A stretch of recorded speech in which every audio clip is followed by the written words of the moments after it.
oraciones, por los textos que me enviaron, por las llamadas algunos, y sobre todo por el apoyo que le dieron a la iglesia y el respaldo que le dieron a nuestro pastor Marcel por su presencia el domingo pasado, y pues porque pues nos hacen sentir que nos aprecian, ¿verdad? Cuando pues nos respaldan de la forma que lo han hecho en esta semana, y pues bien agradecido a Dios también por la gran bendición que me acaba de dar, y yo espero que cada uno de ustedes también, de poder, como Dios está trabajando en medio nuestro, como Dios toca la vida de quien Él quiere tocar este niño. ¿Cuántos años tiene Samuel? 10 añitos, con esa sensibilidad, la preocupación de venir, pedir oración por una compañerita de escuela y dejarse usar por Dios para elevar una oración tan simple, tan bonita. Ejemplo para nosotros y confirmación, amados, que el trabajo que estamos haciendo no es en vano. Amén. Amén. ¿Se me duerma? Sí, es en vano, ¿verdad? No es en vano, y yo estoy trabajando y pues en las cosas pequeñas usted puede ver pues la mano de Dios, no en las cosas humanamente extraordinarias, sino en la sencillez. Es ahí donde Dios te muestra su mano, su grandeza, y pues estamos agradecidos a Dios por eso.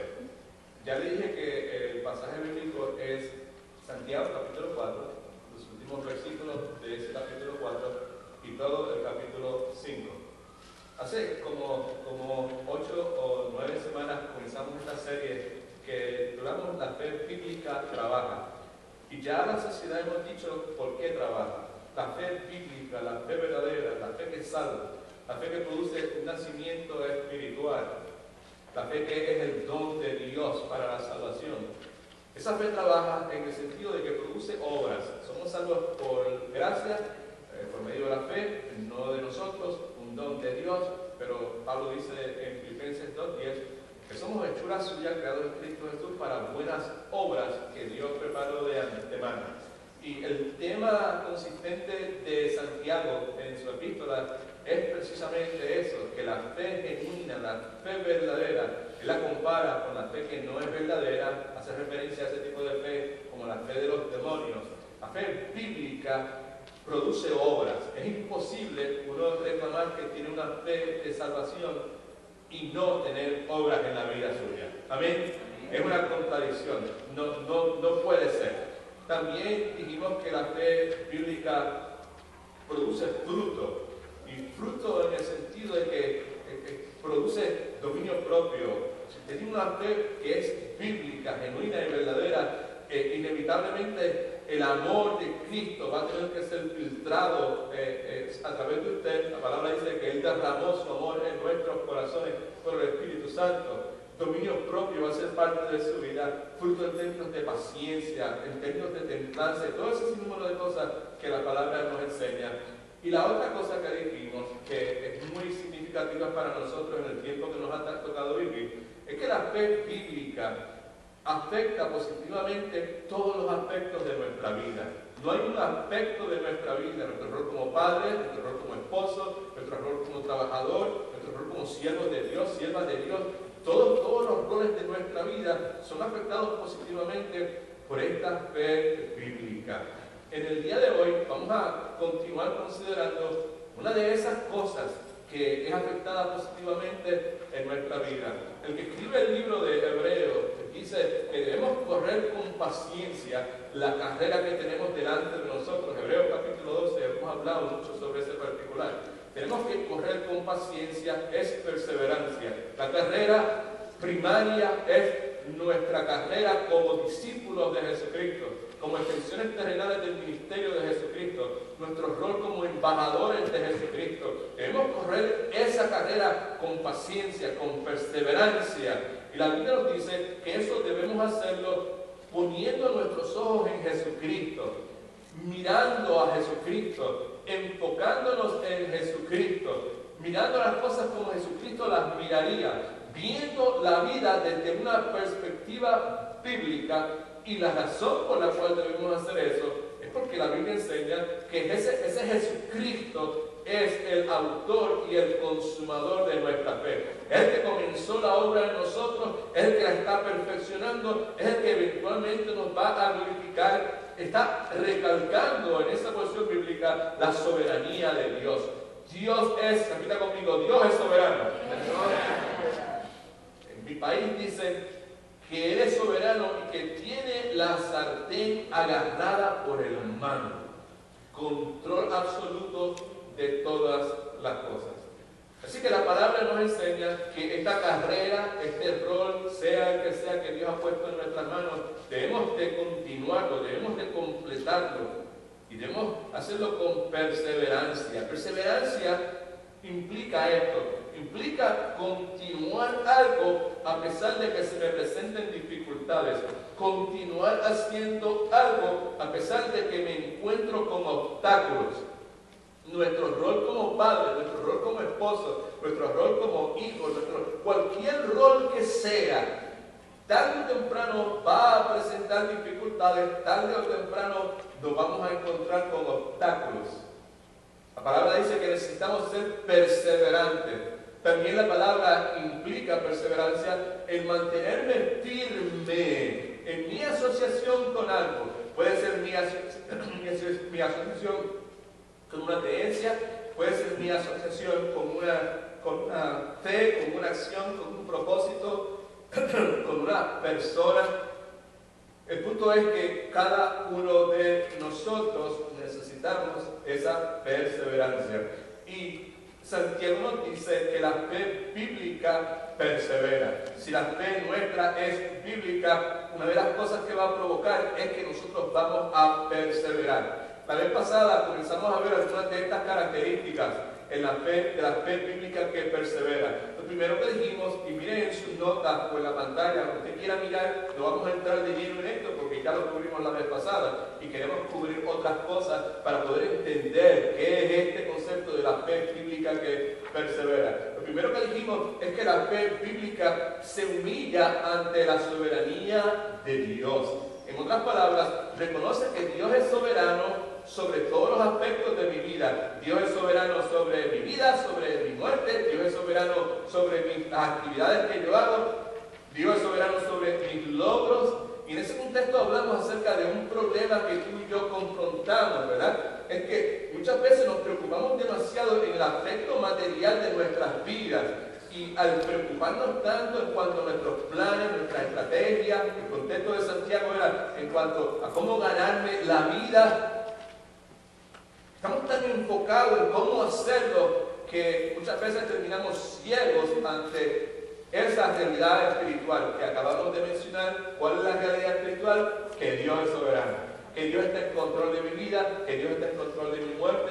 En Job capítulo 14, pasajes del 1 al 5, que todo el mundo debe escribir en su Biblia, que todo el mundo debe estudiar y reconocer, habla acerca de la brevedad de la vida y cómo Dios está en control de todo, cómo nuestros meses están contados, cómo nadie, absolutamente nadie, puede hacer absolutamente nada, perdón la redundancia, para cambiar ya lo que Dios ha estipulado. Así que si mi fe es bíblica, va a perseverar. Y una de las formas en que se demuestra esa perseverancia es que voluntariamente me voy a humillar ante la soberanía de Dios.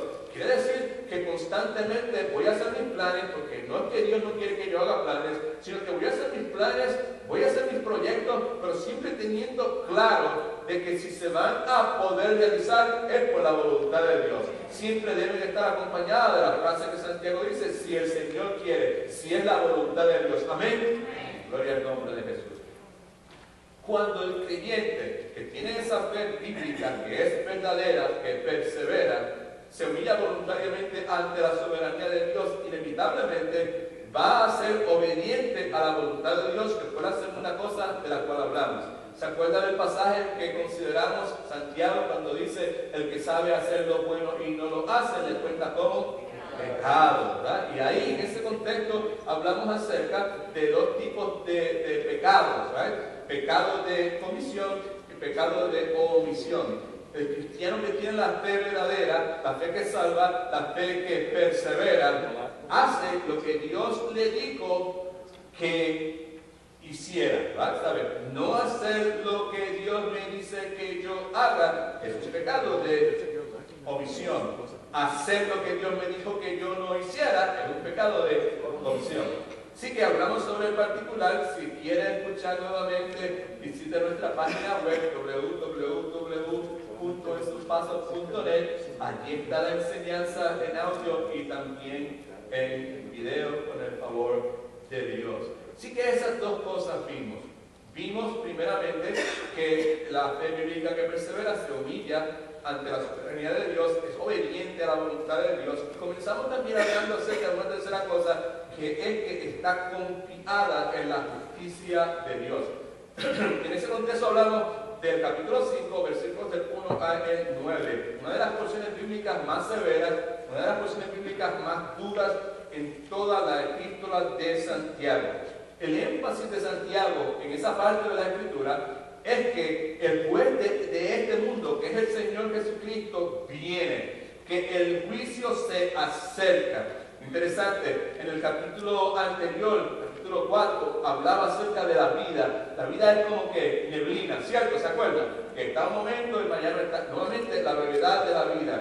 Pero en el capítulo 5 nos está hablando también acerca de que este juez, Cristo Jesús, está próximo, está delante de la puerta, decía en el versículo 9 que leímos recientemente. Entonces, el punto aquí, y nuevamente, perdón que vaya tan deprisa, pero es que ya que lo tuvimos la vez pasada y estamos repasando un poquito, es que la palabra nos enseña que el juicio de Dios se aproxima.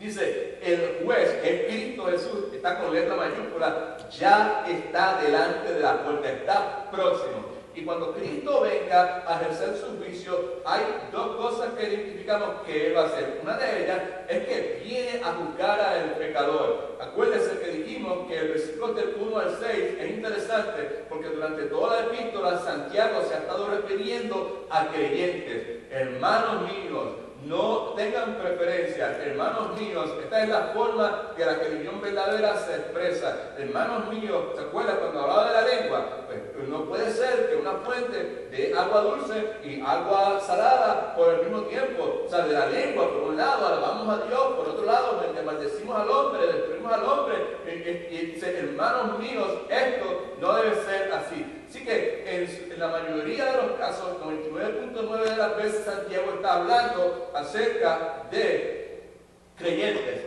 Pero aquí, en estos 5 o 6 versículos, él hace un paréntesis para referirse a personas que no son creyentes. Cuando habla de la persona rica aquí, no está hablando de una persona rica que es cristiana, está hablando de una persona rica que es inconversa. La pregunta nuevamente es ¿por qué Santiago hace eso? Importante entender, muy importante entender la razón por la cual este hombre de Dios, inspirado por el Espíritu Santo, hace ese paréntesis. Primero, para recordarle a la iglesia que la justicia de Dios se aproxima, en especial para aquellas personas que estaban siendo en aquel entonces, y quizás en el día de hoy también, estaban siendo oprimidas por las personas ricas, por las personas opulentas, por hacendados en aquel entonces, para el día de hoy posiblemente por grandes empresas. Esa es una razón. La segunda razón era para recordarle a los cristianos ricos, escucha importante, que ellos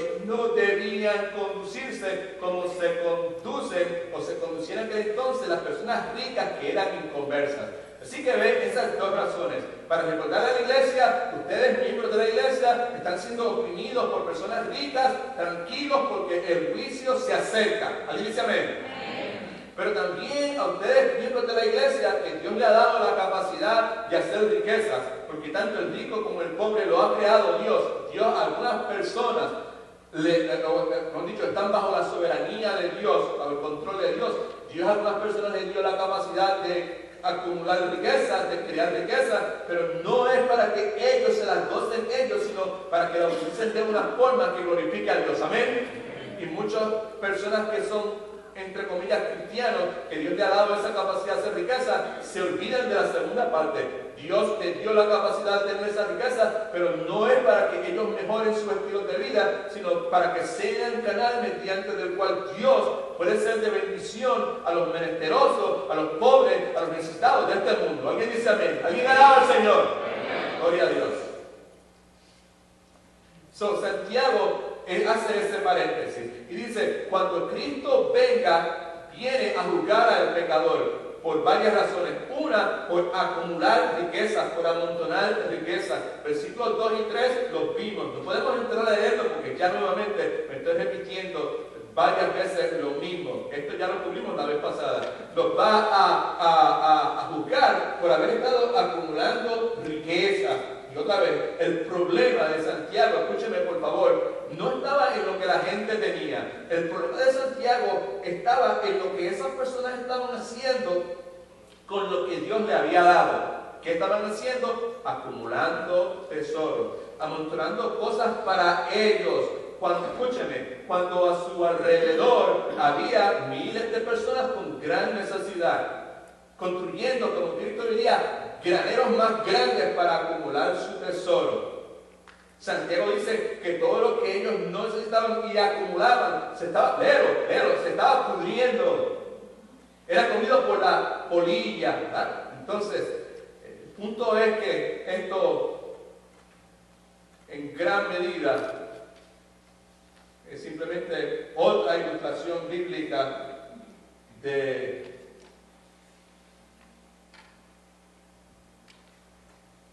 el sueño americano.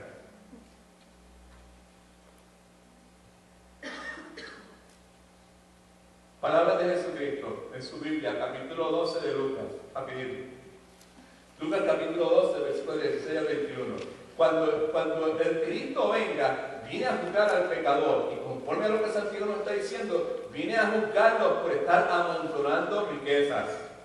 No por tener riquezas, sino por estar amontonándolas, acumulándolas. Mientras a su alrededor hay cientos de miles de personas que están necesitados. Lo mismo sucede en el día de hoy. En el día de hoy, en la nación de nosotros vivimos, hay un segmento de la población, un 3, 4, 5 o 6% de la población que tienen riquezas, pero riquezas acumuladas, que encajan dentro de lo que Santiago está diciendo. Acumular, que se pudren, mientras a su alrededor, no solamente en los Estados Unidos, sino en todo el mundo, hay cientos de miles de personas que mueren diariamente, niños, por necesidades básicas, porque no tienen leche para tomar, porque no tienen agua para tomar, y así por el estilo. Jesucristo habló sobre ese particular, habló acerca de lo incorrecto de hacer eso. Escuchen, no me escuchen a mí, escuchen lo que Dios dice en su palabra. Dije Dios porque Jesucristo es Dios. Amén. Definitivamente. Para poder ser miembro de esta iglesia hay unas cosas que no son negociables. Una de ellas es el hecho de que si usted no cree, si alguna persona no cree que Jesucristo es Dios, no puede ser miembro de esta iglesia. Amén. Si usted alaba con las manos arriba o con las manos en el bolsillo y quiere ser miembro de esta iglesia, pues con eso no va a haber problema. Pero hay unas cosas que no son negociables y esa es una de ellas. Jesucristo es Dios. Jesucristo es Dios hecho hombre. Amén. Él es el creador del universo. Todas las cosas fueron hechas por Él y para Él, incluyendo cada uno de los que estamos aquí, creados por Dios para tener una relación con Él. Bendito el nombre de Jesús. Capítulo 12, versículo 15, Jesucristo dice lo siguiente, y les dijo, mirad, préstenme atención, ¿todo el mundo lo tiene? ¿Está mirando? Por favor, dice, mirad, guardaos ¿de qué? De toda avaricia. Ese es uno de los pilares de nuestra cultura, es uno de los pilares del sueño americano. Guardaos de toda avaricia, porque la vida del hombre no consiste, escúcheme, en la abundancia de los bienes que posee. Ahora, le pregunto, dígame si no es cierto que en la cultura donde nosotros vivimos, el éxito de una persona, el valor de una persona es altamente determinado por la abundancia de los bienes que posee, ¿sí o no? Y Jesucristo dice que no es de esa forma. Versículo 16. también les refirió una parábola diciendo, la heredad de un hombre rico había producido mucho. Y él pensaba dentro de sí diciendo, ¿qué haré? Porque no tengo dónde guardar mis frutos, tanta la ganancia. Y dijo, esto es lo que voy a hacer. Derribaré mi granero y los edificaré más grandes, y allí guardaré todos mis tesoros y mis bienes. Y diré a mi alma, alma, escucha ahora, muchos bienes tienes guardados ¿para qué? Para muchos años. Esa es la mentalidad aquí. Tienes que ahorrar, tienes que hacer esto y acumular para... Tú no sabes lo que va a pasar. Hemos dicho a la sociedad que nosotros necesitamos vivir con la conciencia de que en cualquier momento, y de eso es que Santiago está hablando, el juez está a la puerta. Y necesitamos vivir con esa certeza de que Cristo puede venir en cualquier momento. Y si Cristo puede venir en cualquier momento, y si Cristo va a venir, puede venir en enero del año que viene, sí, puede ser que así sea, pues entonces tú y yo no podemos estar viviendo una vida acumulando para dentro de 15 años, para de 20 años. Lo que haríamos entonces, si viviéramos con esa certeza, sería que lo que Dios pusiese en nuestras manos, lo utilizaríamos en el reino de Dios. Amén. Para que otras personas pudiesen estar listas para conocer a ese Cristo, recibir ese Cristo en el momento que Él viniese. ¿Cuántos alaban al Señor? Gloria al nombre de Cristo. Versículo 19 nuevamente. Dice, y diré a mi alma, este es el hombre rico, alma, muchos bienes tiene guardado por muchos años, descansa, come y bebe y regocíjate. Pero Dios le digo, ¿qué le digo? Otra vez, ¿cómo lo llamó? Necio. ¿Qué es lo contrario a una persona necia? Una persona sabia. La cultura nuestra, la persona que hace eso, le dice, wow, he's a wise person. Ooh, you got it right, brother. Pero Cristo le dice, necio. Esta noche viene a pedirte tu alma, y lo que has guardado, ¿de quién será? Así es el que hace para sí tesoro y no es rico para con Dios. El punto es que Jesucristo nos da una advertencia sumamente seria acerca del peligro de estar acumulando riquezas en este mundo. Y más adelante nos dice en Mateo capítulo 6, nos dice que tengamos cuidado, que no nos hagamos tesoros en la tierra, la polilla, el moho destruyen, ladrones se llevan las cosas, sino que hagamos tesoros ¿dónde? En el cielo, donde no hay polilla, donde no hay moho, donde no hay el chance de que ladrones puedan hurtar. Esto dice porque donde está vuestro tesoro, allí estará también vuestro corazón. Así que Cristo viene a juzgar al pecador, también viene a juzgar al pecador por amontonar riquezas, pero también por defraudar al trabajador. Versículo 4, vale la pena leerlo porque lo leímos ya, posiblemente no nos acordamos. Versículo 4 dice de esta forma, el jornal de los obreros, míralo ahí, el jornal de los obreros que han cosechado vuestras tierras, el cual por engaño no les ha sido pagado por vosotros, ¿hace qué? Clama. No solamente clama, sino que dice, y los clamores de los que habían cegado han llegado a los oídos del Señor de los ejércitos. Los clamores de aquellos que se bajaron trabajando de campana a campana, los clamores de aquellos que le dieron a los dueños de las compañías, a los hacendados, a las grandes empresas, le dieron su salud, le dieron su juventud. El clamor de esas personas que en vez de haberle sido pagado lo que se merecían, fueron defraudados, fueron engañados. Ese clamor ya llegó a los oídos del Dios de los ejércitos. Eso en el tiempo de allá, de Santiago, pero escúcheme, aplica directamente al día de hoy. Particularmente en el ambiente hostil en el cual estamos viviendo nosotros. Aquí no hay ninguna intención, de ninguna forma, ni la más mínima intención de comunicar directa o subliminalmente un mensaje político. Aquí lo que queremos es que la palabra de Dios sea relevante, amén, para el momento que nos ha tocado vivir. Y somos muchos los que estamos experimentando esa opresión constante. en el lugar donde estamos trabajando. Y la palabra de Dios es fuente de esperanza, es fuente de consuelo, es fuente de fortaleza. Y nos consuela, nos anima el hecho de que nuestro clamor ya llegó a los ojos del Rey de los Ejércitos. Amén. Por el nombre del Señor Jesucristo.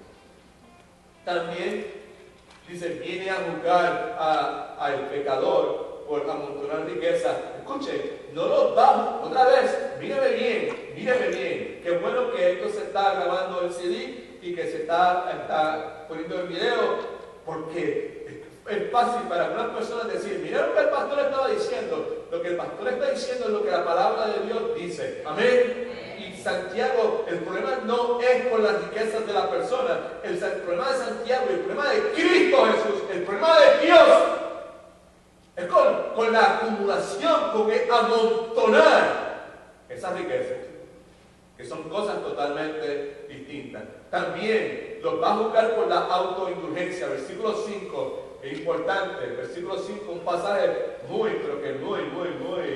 complicadito. Dice, habéis vivido, otra vez, hablando acerca de personas ricas, inconversas. Lo está haciendo, se me estoy repitiendo, pero para clarificar la cosa, ¿por qué pone eso ahí en medio de la predicación que está haciendo, el mensaje que está haciendo, la carta que está escribiendo? Para recordarle a la iglesia de Jesucristo que está siendo víctima de esa opresión, de que el juez se aproxima. Amén. Pero también para recordarle a los cristianos que Dios decidió bendecir con la capacidad de crear, de producir riquezas, de que ellos no debían vivir de esa forma, que ellos no debían hacer lo que estas otras personas estaban haciendo. Versículo número 5 dice, habéis vivido en deleites sobre la tierra y sido libertinos, habéis engordado vuestros corazones como en el día de la matanza. Cuando yo leí eso, sí, ¿de qué este hombre está hablando aquí? Habéis engordado vuestros corazones como en el día de la matanza. En otras palabras, los ricos se habían engordado en la forma en que se engorda el ganado, se engorda un chivo, un cabrito, un cerdo en nuestros países durante todo el año, para que cuando llegue la Navidad que esté bien gordito y llevarlo al matadero. No es la misma cosa que criar cerdos para vender, que criar un cerdo en particular, que es el que vamos a utilizar para hacer el lechón. Amén. Y ese cerdo está disfrutando de todo el alimento que se le está dando, está comiendo, sin darse cuenta que lo están alimentando para tumbarle la cabeza. Algo parecido es lo que Santiago está diciendo. Gente que se engorda con la autoindulgencia material y el lujo cuando están próximos a ser destruidos. Escúcheme, esa es una advertencia clara a la autoindulgencia. Advertencia hacia la autoindulgencia. Problema. Autoindulgencia es uno de los pilares de los valores de nuestra cultura. No solamente eso, autoindulgencia. Yo puedo ver, es, ¿cómo le puedo decir? Es como un ideal. No lo entiendo. Do what is best for you. If it feels good, do it. You deserve that.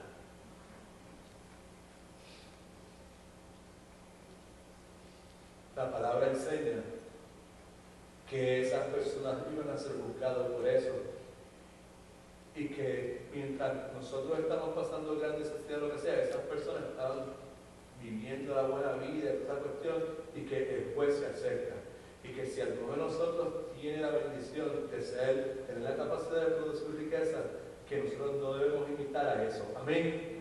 Amén. Sí, bien importante. La otra cosa que decía es por condenar personas. Versículo número 6 dice de esta forma: habéis condenado y dado muerte al justo sin que Él os haga resistencia. Por medio de la autoindulgencia, los lujos, estas personas estaban condenando a gente inocente y a gente justa. Importante, porque en el contexto hebreo, privar a una persona de poder ganarse el pan de cada día, su sustento diario, escuche, en el contexto hebreo, hacer eso era equivalente a asesinar a esa persona. Así de serio era el asunto. Ahora, es un emplazamiento otra vez a la cultura en que estamos viviendo, y perdónenme, o si no me quiere perdonar, no me perdone, pero tenemos que ser claros, porque estamos viviendo en medio de todo esto. Y nosotros, si reclamamos ser cristianos, tenemos que entender que toda esta injusticia que vemos alrededor nuestro, eso no se va a quedar así. Pero al mismo tiempo tenemos que entender que nosotros no podemos evitar eso. Y que quizás muchas veces nosotros no tenemos la superabundancia que esas personas ricas tienen, pero muchas veces nosotros imitamos ese estilo de vida. Muchas veces nosotros amontonamos riquezas que podemos compartir con otras personas, las tenemos amontonadas allí. Muchas veces nosotros defraudamos a otras personas, muchas veces nosotros vivimos en autoindulgencia, y el punto es que necesitamos cada uno de nosotros autoexaminarnos. Amén. Estoy amontonando riquezas, estoy siendo autoindulgente, estoy ignorando al pobre. Pastor, pero usted no me ve mi condición. Si el pobre soy yo. Pero ¿sabes? Comparado con montones, cientos de miles de personas en este mundo, ellos estamos más que bien. ¿Amén? Claro que sí. Así que el punto nuevamente es que, la aplicación para nosotros, no, hermana, no acumules tesoros en este mundo. Acumula tesoros en el cielo. ¿Amén? ¿Sí o no? Sí, pero ¿y qué hago? ¿Y qué hago para el futuro? ¿Y qué hago? ¿Sabes qué haces para el futuro? Confía que Dios se hará cargo de ti. Amén. Promesa de Dios. ¿Qué es la segunda cosa que dijimos? Cristo viene para hacer justicia con esta persona, pero también Cristo viene para redimir a los fieles. Versículos 4 y 8, ahí en su bosquejo, dice: y los clamores de los que habían cegado han llegado a los ríos del Señor de los ejércitos. Versículo 8 dice: sé paciente, estén firmes, porque repítalo, ¿por qué? Porque la venida del Señor, ¿qué? Pero dímelo con ganas, porque la venida del Señor se acerca. Paciente, firme. ¿Por qué paciente, firme? Porque la venida del Señor se acerca. En otras palabras, Santiago lo que nos está diciendo a través de la eternidad es que sé que estás rodeado de injusticia, pero Dios ha escuchado tu clamor. Y Dios viene a rescatarte. Y Dios viene a redimirte. Punto es la explicación para nosotros. Cuando usted y yo estamos seguros de la justicia de Dios, acuérdense que otra vez, la fe que persevera es una fe que está confiada en la justicia de Dios. De la misma forma que la fe que persevera se humilla voluntariamente a la soberanía de Dios, la fe que persevera es obediente a la voluntad de Dios, la fe que persevera está confiada en la justicia de Dios. Mi pregunta es: ¿estás confiado tú en la justicia de Dios? Porque si no estás confiado tú en la justicia de Dios, una de dos cosas: o te vas a amargar, o te vas a resentir, o te va a apestar la vida, o, peligroso también, va a terminar tú tratando de tomar justicia en tus manos. Algo que no corresponde a nosotros, porque la palabra dice: no os venguéis, dice el Señor, mía es la venganza, dice el Señor. Amén. El que te haga mal, hazle bien. No seas vencido por el mal, sino vence el mal con el bien. Así que cuando usted y yo estamos seguros de la justicia de Dios, cuando usted y yo estamos seguros de la venida de Dios, eso, escucha, eso cambia mi forma de vivir. Y eso cambia mi forma de gastar. Cambia mi forma de vivir, mi forma de gastar. Una cuarta cosa: la fe bíblica, la fe que persevera, no solamente se humilla ante la soberanía de Dios, que se haga tu voluntad. Tú estás en control de todo. Tú decidiste cuándo yo iba a entrar a este mundo, tú ya decidiste cuándo yo iba a salir de este mundo, tú estás en control de mis actividades, aunque yo juro que estoy en control, pero tú estás en control. No solamente de mis actividades, de mis logros. Si voy a tener éxito o no, está en tus manos. Así que yo me humillo ante tu soberanía. No voy a quedar con los brazos así cruzados sin hacer nada, no, porque eso no es lo que la Biblia enseña, ¿verdad? Amén. Vale, ¿sabes? Yo quiero que seamos diligentes, que aprovechemos el tiempo, pero siempre consciente de que, pues, aquí el que está en control es el Dios de la gloria. Obediente a tu voluntad, te voy a asegurar que voy a hacer las cosas que tú me dijiste que hiciera, y no voy a hacer las cosas que tú me dijiste que no hiciera. No voy a coger una y la otra no, las voy a coger las dos. Gloria al nombre del Señor Jesucristo. Voy a estar confiado en tu justicia. Y una cuarta cosa es que esa fe bíblica que persevera es paciente en medio del sufrimiento. Es paciente en medio del sufrimiento. ¿Cuánto ustedes han, en lo que va de año, estamos ya en el mes de octubre, en este año han experimentado algún sufrimiento? ¿Can I see your hand? La inmensa mayoría. Recientemente algún sufrimiento. Porque lo más probable es que lo que falta de año, eso sea parte de nuestra vida. Y la fe bíblica que persevera, la fe genuina, es una fe que es paciente en medio del sufrimiento. Jesucristo fue bien claro en todas sus cosas, porque Él es Dios. Él no puede ser así medio nebuloso. No, Él es al pan y al vino vino. Bien claro. Y nos dijo a nosotros, ¿quieres ser mi discípulo? ¿No quieres ser mi discípulo? Yo quiero ser discípulo. Yo quiero ser un discípulo de Jesús. No hay problema. Chévere. Haga una cosa. Toma tu cruz diariamente, niégate a ti mismo y sígueme. ¿Quieres ser discípulo? Copia mi ejemplo. El Hijo del Hombre no vino a ser servido, vino a servir. ¿Quieres ser discípulo? ¿Qué quiero ser? Sirve. Y de paso, te garantizo una cosa, en este mundo vas a tener que tribulación, vas a tener sufrimiento, pero tranquilo, joven, tranquilo, porque yo he vencido al mundo.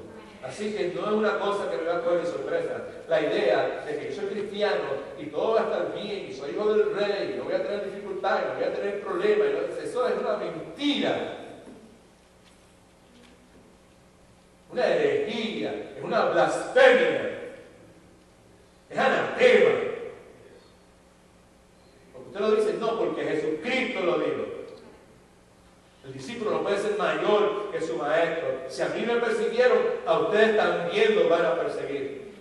Y el mandato que nos dio nos envió a lugares no donde la gente nos va a recibir. Viene el hermano Edwin, el pastor Edwin, la hermana Rosa, lo que sea, o el hermano Henry, qué bueno, cristiano. No. Nos va a mandar a lugares donde nosotros vamos, la gente nos va a odiar, la gente nos va a perseguir. Lea su Biblia. Esa es la invitación de Jesucristo. Así que el sufrimiento es parte de la vida del creyente. Y la fe bíblica que persevera es paciente. Es paciente. En medio del sufrimiento. Corred con paciencia la carrera que tenéis delante. Porque en esa carrera va a haber muchas dificultades, va a haber muchos obstáculos, va a haber muchos tropiezos. Yo no sé ustedes, pero si vieron un texto que yo le envié ayer, una de las cosas que yo le dije fue que el texto es que yo soy muy bueno metiéndome en situaciones peligrosas. O algo así, ¿sabes? Metiéndome donde no me debo meter. Y cuando me meto donde no me debo meter, el resultado no es muy bueno que digamos, es sufrimiento. Y la Biblia dice que yo necesito, no hacer eso intencionalmente, pero necesito ser paciente cuando pase por esos momentos. Versículos 7 y 11, y hasta aquí es que vamos a llegar. Versículos 7 y 11, en su Biblia, por favor, en el capítulo número 5, dice de esta forma, versículos de 7 a 11. Luego de haber dicho toda esa disertación acerca de los ricos estos inconversos, del atropello y lo que le iba a esperar, Santiago dice, por tanto, ¿qué? Hermanos, right? Ahora, allá está hablando del inconverso, ahora está hablando de los cristianos. Dice, por tanto, hermanos, ¿tened qué? Dígamelo con ganas, ¿tened? Hasta la venida del Señor. como el labrador espera el precioso fruto de la tierra, aguardando ¿con qué? Hasta que reciba la lluvia temprana y tardía. Tened también vosotros ¿qué? Afirmar vuestros corazones, porque la venida del Señor se acerca. Paciencia, paciencia. Me encuentro tres ilustraciones, Santiago, por eso vamos a concluir enseñanza. Tres ilustraciones de paciencia y de perseverancia. Primero nos habla acerca del agricultor. Nos habla del agricultor esperando la cosecha. Ahora, las personas que se han criado en ciudades, pues no entienden mucho de esto, pero algunos de nosotros que somos personas de, como dicen en mi país, de campo, ¿verdad? Que han tenido familiares que han sido agricultores, pues pueden entender la magnitud de lo que Santiago está diciendo. Una cultura, una sociedad que es agraria. Y una sociedad que es agraria, mejor dicho, la lluvia no es solamente una cosa que cae del cielo. Hoy hemos tenido lluvia. Y para algunas personas, para la mayor parte de las personas en esta cultura, lluvia es una cosa que cae del cielo. Pero cuando usted es agricultor, la lluvia no es solo una cosa que cae del cielo. La lluvia es una cosa que hace la diferencia entre vivir y morir. ¿Me sigue? No es una bobería. La lluvia es una cosa sobre la cual nosotros, si somos agricultores, tenemos total dependencia. El punto es que Santiago está diciendo que el agricultor tenía que ser paciente con algo, escuchen, esta es la enseñanza, con algo que él no podría controlar. Paciente con cosas que no puedo controlar. Y Santiago nos dice que esa es la misma actitud que nosotros debemos tener ante lo que está a nuestro alrededor, ante el sufrimiento, ante la injusticia, ante los abusos, ante los atropellos, ante la injuria, ante la difamación, ante todo, inclusive ante la segunda venida del Señor, que asegura que tenemos que ser pacientes. En su boqueo escriba hacer esto, o me parece que ya está escrito, simplemente subrayelo si quiere, confiando en Dios en lo que no puedo controlar y honrando a Dios en lo que puedo controlar. Y ese en el versículo 9 de Santiago dice: hermanos, no os quejéis unos con otros.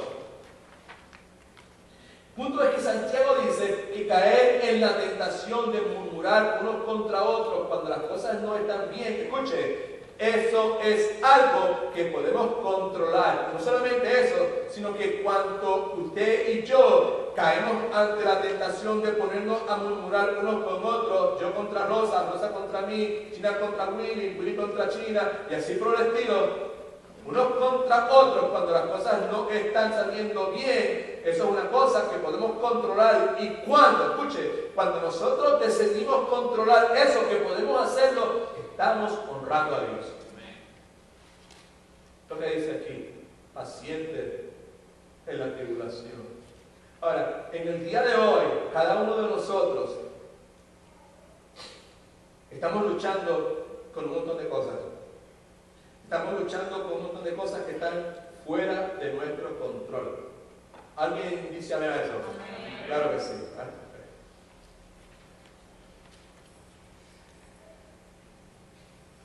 Desde el primer día hemos dicho que la mayor parte de las veces, de las circunstancias que hay alrededor, yo no puedo hacer nada con ellas. Fuera de mi control.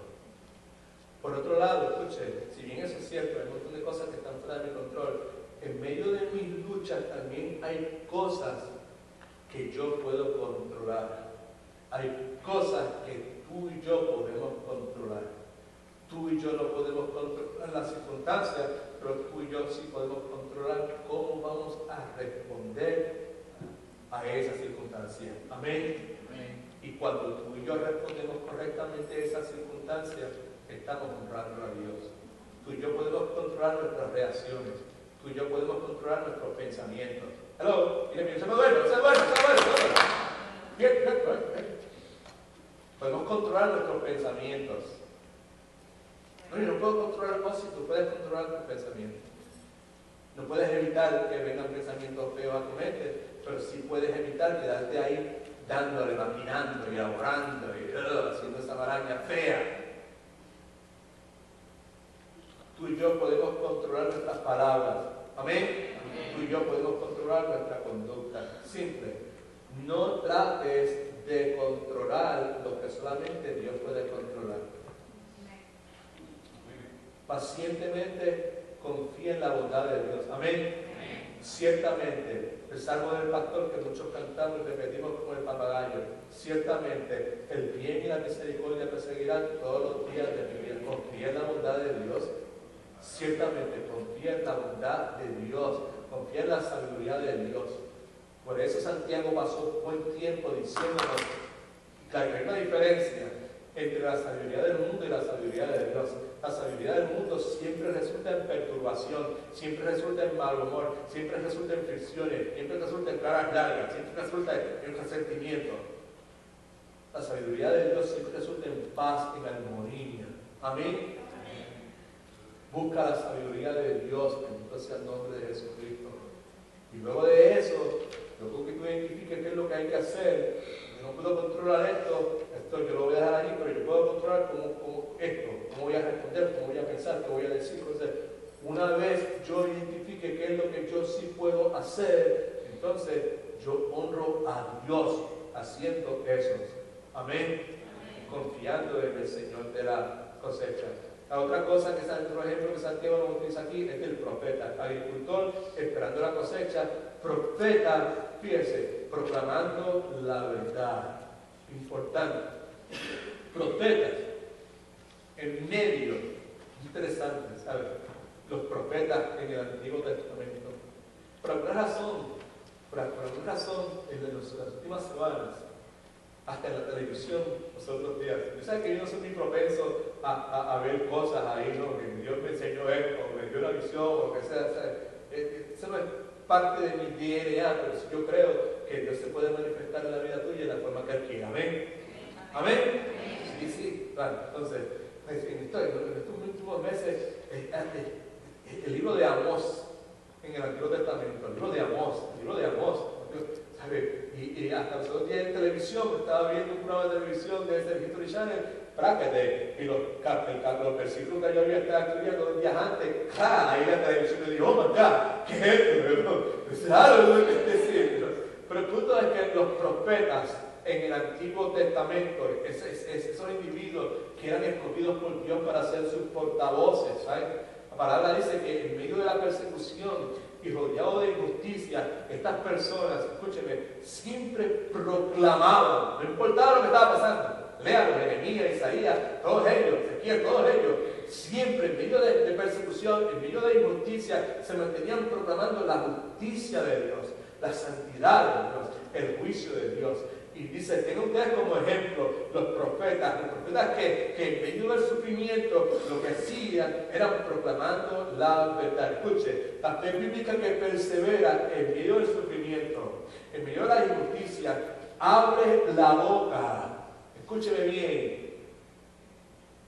Abre la boca. En medio, escuche bien, particularmente aquellos que en el día de hoy están padeciendo y persecución, atropello, maltrato en su lugar de trabajo. La fe bíblica que persevera en medio del sufrimiento, en medio de las injusticias, abre la boca para hablar de la misericordia de Dios. Abre la boca para hablar de la fidelidad de Dios. Abre la boca para hablar de la bondad de Dios. Abre la boca para proclamar la gloria de Dios. Interesante que en esta parte le digo amén. Porque es contranatural. Lo que es eso, me dio persecución, abrir mi boca para darle gloria a Dios. Mi boca para que mis derechos prevalezcan, lo que tengo que hacer. No. La fe bíblica que persevera es paciente en el sufrimiento. Gracias, hermana. Una de las formas en que es paciente en el sufrimiento es abriendo la boca. ¿Cómo soy paciente en el sufrimiento? ¿Sabes? Abre tu boca para proclamar la misericordia de Dios. Abre tu boca para proclamar la bondad de Dios, la fidelidad de Dios. Ahora, en estos días, en esta última semana, en los últimos 2 meses, he tenido constantemente la oportunidad de ver no solamente eso, algo que he estado viendo, ayer compartía con mi esposa y le hablaba, y una conversación bonita, ¿sabes? Y entre las cosas que hablamos de este particular, ¿sabes?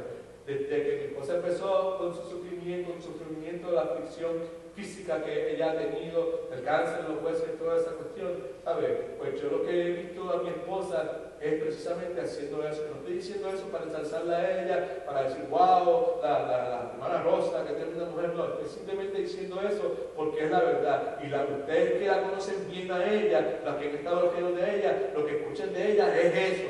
No la escuchas quejándose, no la escuchas murmurando de Dios, lo que escuchas es hablando de la fidelidad de Dios, amén. Escuchas hablando de la misericordia de Dios, de la bondad de Dios. Pero no solamente por mi esposa. Cuando fui a Puerto Rico, estuve visitando a mi hermano Chente Castro, el hijo de Choli Castro. Ustedes, los que son de Puerto Rico, saben quién es Choli Castro, un comediante muy famoso, ¿verdad? Pues Chente es mi amigo, Chente tiene cáncer, y Chente está en una condición física bien, pero que bien complicada. Y Chente constantemente lo que está haciendo es abriendo su boca para proclamar la misericordia, la bondad y la fidelidad de Dios. Mi hermana Juanita Ramírez, la esposa de mi amado hermano en Cristo ahora, no solamente mi amigo, sino mi hermano en Cristo, Juan Luciano La Llave, mejor conocido por Tito Maní.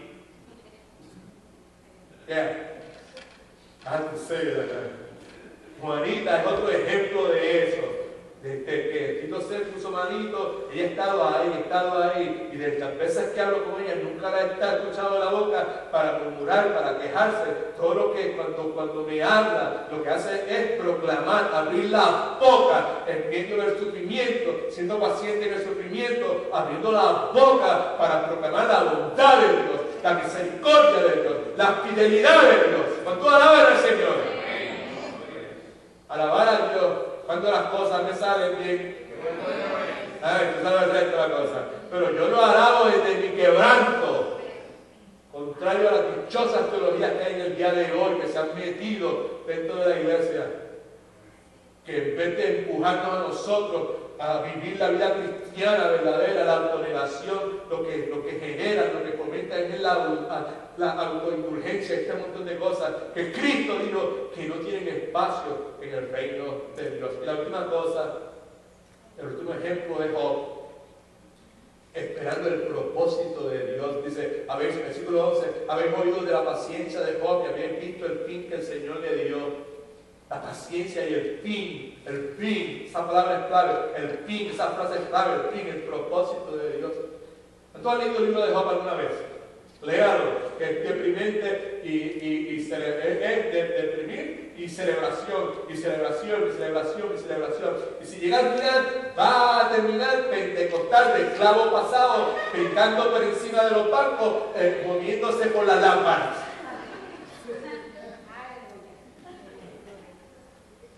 En nombre del Señor.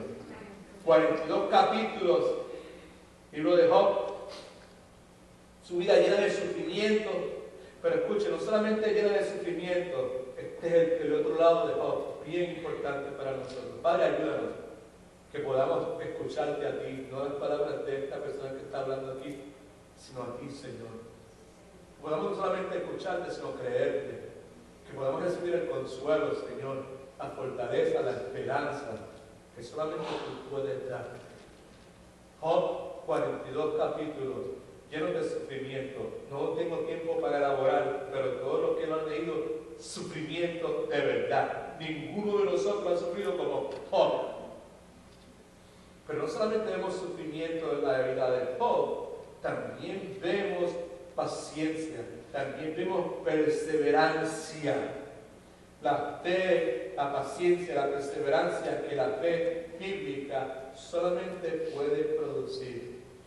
Job preguntando hasta cuándo, por qué todo esto me está pasando, pero al final de su vida, bendito sea el nombre del Señor Jesucristo, escuchamos de Job lo siguiente. Todo el mundo lea conmigo Job capítulo 42 versículo 5. Todo el mundo despierto. Amén. A ver, todo el mundo. De oídas te conocía. Eso no es todo el mundo. Todo el mundo ahora. De oídas te conocía, mas ahora tus ojos te ven. 42 capítulos llenos de sufrimiento, pero llenos también de paciencia, llenos de perseverancia. Una paciencia y una perseverancia que solamente la fe bíblica puede producir. La fe bíblica que usted y yo decimos que tenemos. Si usted y yo tenemos esa fe bíblica, vamos a perseverar, vamos a tener paciencia en medio del sufrimiento. Escúcheme. Necesario para cada uno de nosotros que recordemos que aunque quizás estamos rodeados de injusticia, quizás estamos pasando por valles de sufrimiento, piensa en Job. El fin de Dios, la finalidad de Dios no ha llegado. El propósito de Dios, por eso tiene el ejemplo, Santiago, el ejemplo. Sé paciente en el sufrimiento. ¿Y cómo voy a hacer? Considera el agricultor, considera el profeta, que cuando la cosa se ponía difícil y los perseguían, lo que hacían, abrían la boca para proclamar los atributos, la grandeza, la bondad, la misericordia de Dios. Y sigue ese ejemplo. Y sigue también el ejemplo de Job. Y el punto es que aunque está difícil, la calle está dura, la piña está agria, hay injusticia, hay dolor, hay un montón de cosas a nuestro alrededor, familiares, hijos, enfermedades, lo que sea. Escuche, el fin de Dios no ha llegado. El propósito de Dios no se ha materializado. Escúchame, quizás en el día de hoy, estás aquí, estás escuchando, viendo, no sé. Quizás en el día de hoy, todo a tu alrededor se ve oscuro. Escúchame. Tarde o temprano, como Job decía, vamos a ver con claridad la compasión, la misericordia que quizás por mucho tiempo hemos escuchado. Hemos escuchado de la compasión de Dios, ¿right? Pero todo está oscuro. Hemos escuchado de la misericordia de Dios, pero todo está oscuro. Hemos escuchado de la fidelidad de Dios, pero todo está oscuro a mi alrededor. Escúchame bien. Si quieres decir que esto es una palabra profética, lo acepto y lo recibo. Palabra profética, tarde o temprano. Vamos a ver con claridad la compasión y la misericordia y la fidelidad de Dios, de la cual por mucho tiempo quizás hemos estado escuchando. Y es bien probable que con Job también digamos, de oída te había oído, mas ahora mis ojos te ven. ¿Cuánto alaban al Señor? Alabro a Dios.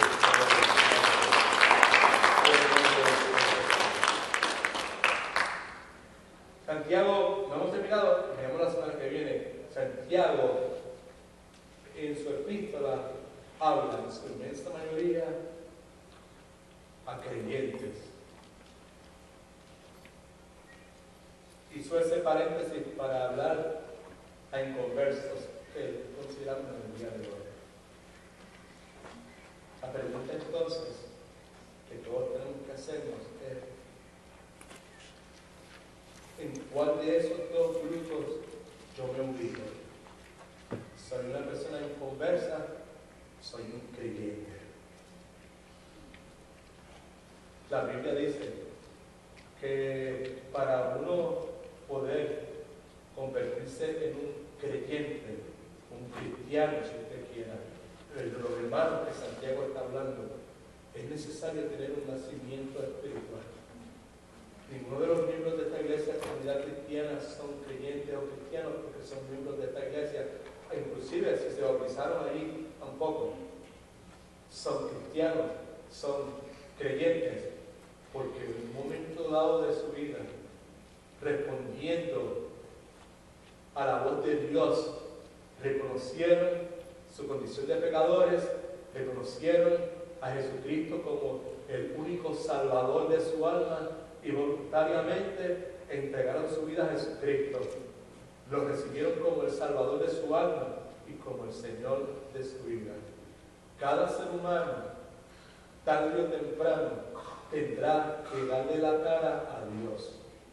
Nuestros días están contados. Imposible para nosotros añadirle más a lo que Dios ha estipulado. La Biblia dice que Dios no quiere que nadie se pierda. Dios quiere que todos vengan al arrepentimiento. Y es posible que en el día de hoy Dios esté tocando nuevamente tu corazón. La Biblia dice que si no escuchas su voz, no endurezca tu corazón. Dios te amó tanto que dio a su único Hijo Jesucristo para que muriese en tu lugar y en el mío en la cruz del Calvario. Dios no se esfuerza en la vida de nadie. Dios toca en el corazón de todo el mundo y la cerradura para abrir está en la parte de adentro. Tú y yo necesitamos abrirla para que Él entre a tu vida. Si no lo has hecho, hazlo. No necesitas un pastor, no necesitas a nadie. Todo lo que necesitas es ser honesto contigo mismo y reconocer que quizás Jesucristo nunca ha entrado a tu vida. Quizás has sido miembro de una iglesia, quizás has estado en una iglesia, quizás has estado envuelto en el ministerio, pero te das cuenta, porque el Espíritu Santo te da la condición de que Él nunca ha entrado a tu vida, Él nunca te ha dado la salvación, nunca has tenido el nacimiento espiritual que Él quiere darte. Vamos a orar todos. Padre, en el nombre de Jesús, Señor, venimos a tu presencia reconociendo, Señor, la bondad tuya, la misericordia, tu fidelidad. Padre, la mayor parte de nosotros hemos tomado el paso de reconocer a Cristo como el Señor y Salvador de nuestras vidas. Nos hemos arrepentido de nuestros pecados, lo hemos invitado, le hemos entregado nuestra vida, Señor, a Él. Y como parte de esta vida nueva que Él nos ha dado, Señor, están las pruebas, están las dificultades, Señor. Y a través de la palabra de Santiago, hoy nos vuelves a enseñar, Padre, que sí podemos ser pacientes, mantenernos firmes en medio del sufrimiento. De que Cristo Jesús, el justo juez, viene a justiciar a los pecadores y a redimir a sus escogidos, Señor, del cual nosotros, por tu misericordia y tu gracia, somos parte. Gracias por tu palabra, Señor. Ahora te imploramos que nos dé unción fresca, poder de lo alto, sabiduría de lo alto, discernimiento espiritual, Señor, para poder poner en práctica la palabra que con tanta claridad nos diste en el día de hoy. Comienza conmigo. Yo no quiero ser un predicador más de la palabra, o un enseñador, o un cantador. Yo anhelo, deseo más que nada ser un hacedor de tu palabra. Que mi esposa, que vive conmigo 24 horas al día, que mis hijos, que mis nietos, que las personas cercanas a mí, Señor, puedan ver que Edwin no solamente es una persona que predica tu palabra, que Edwin es una persona que vive tu palabra. Haz conmigo lo que tú quieras, Señor. Disciplíname, trae lo que tengas que traer, quita lo que tengas que quitar, Señor, pero que mi caminar te agrade a ti. Mi esperanza, mi sueño, mi ambición, Señor, es de que cada uno de los miembros de esta humilde iglesia tenga esa prioridad también, Señor. Que no solamente sea mi oración, que sea la oración de ellos también. Gracias por visitarnos, gracias por toda esta lluvia, gracias por tu palabra, gracias por la oración preciosa de confirmación de tu siervito Samuel, Señor. Oramos por Sara también, Señor. Otra vez para que tú, Jehová Rafa, poses tu mano sanadora sobre ella, que tú remuevas, que tú elimines, Señor, ese tumor que está allí, pero por encima de todas las cosas, que Cristo sea glorificado y que esa muchacha sea salva y que sus padres también conozcan a Cristo como el Salvador de su vida. Te amamos, Jesús. Gracias por permitirnos estar en tu presencia, en tu precioso nombre. Oramos para tu gloria. La iglesia de Jesús dice, gloria al nombre de Jesús. Un aplauso, Señor Jesucristo.